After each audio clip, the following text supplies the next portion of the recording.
Bonjour à tous, soyez bien à notre paroisse invisible. Traçons le signe de la croix, car c'est Dieu qui nous rassemble au nom du Père, du Fils et du Saint-Esprit. Amen. Prions pour nos frères et sœurs malades.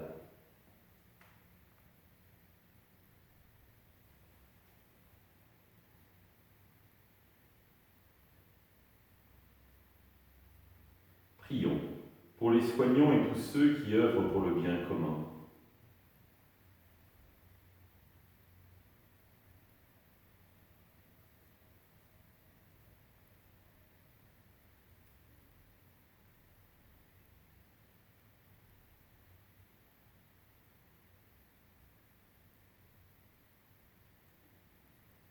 Prions pour ceux qui en angoissent la solitude, que l'Esprit Saint vienne les visiter.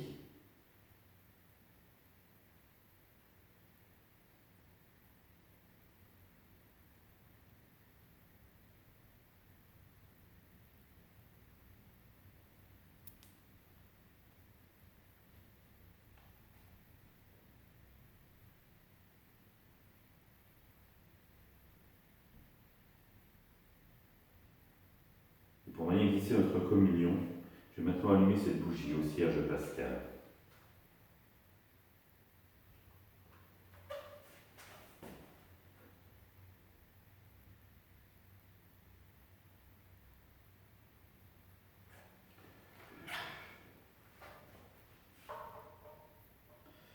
Dans l'évangile de Matthieu.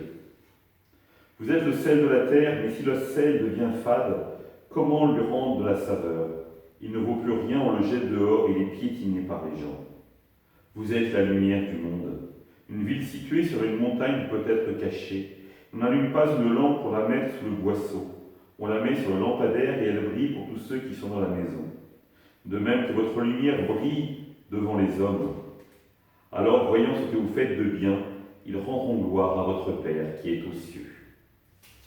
Acclamons la parole de Dieu, louange à toi, Seigneur Jésus. Frères et sœurs, vous rappelez-vous du prologue de Jean par rapport à Jean-Baptiste et la lumière, où il nous dit Jean-Baptiste n'était pas à la lumière, il est venu rendre témoignage à la lumière. Le Verbe était la vraie lumière qui, en venant dans le monde, illumine tout homme. Jean-Baptiste n'est pas à la lumière, le Verbe est la lumière qui illumine tout homme, pour l'instant, aucun problème. Et Jésus nous dit, vous êtes la lumière du monde. Alors là, on peut se dire, Jean-Baptiste n'est pas la lumière, moi je suis la lumière. Comment est-ce possible? Jean-Baptiste n'est-il pas le plus grand des prophètes? Et oui, nous n'avons pas forcément conscience, mais nous sommes la lumière du monde. Et cela est manifesté à quel moment? Au moment de notre baptême, où nous recevons la lumière du Christ. Parce que nous sommes des porteurs de lumière. Nous illuminons, non pas par nos propres mérites, parce que nous avons été baptisés, parce que nous sommes déjà participants de la mort et de la résurrection du Christ.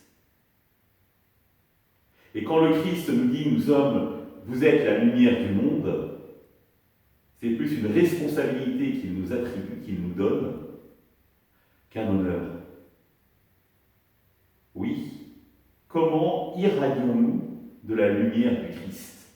Est-ce que nous sommes capables de reprendre à notre compte le Christ était la vraie lumière qui, en venant dans le monde, vient illuminer tout homme? Est-ce que par notre vie, nous illuminons? Ou plutôt, devrais-je dire, est-ce qu'à travers notre vie, nous laissons le Christ illuminer la vie de tous les hommes? J'aime bien reprendre cette image du vitrail. Le vitrail, s'il n'est pas illuminé, il est morne. En revanche, quand le soleil passe à travers le vitrail, il diffracte la lumière du soleil et le vitrail prend vie. Nous sommes un peu, frères et sœurs, ces vitraux que Dieu a fait à son image et à sa ressemblance. Et pour que nous puissions véritablement illuminer le monde, voir la beauté du monde à travers nous, Il faut que nous nous laissions transpercer par la lumière de Dieu. Rappelez-vous des jeunes époux. On les voit heureux d'être ensemble, heureux de s'aimer. Et ils nous donnent à leur tour envie d'aimer. Je crois qu'il doit en être de même pour tout chrétien. Est-ce qu'il donne véritablement envie d'aimer?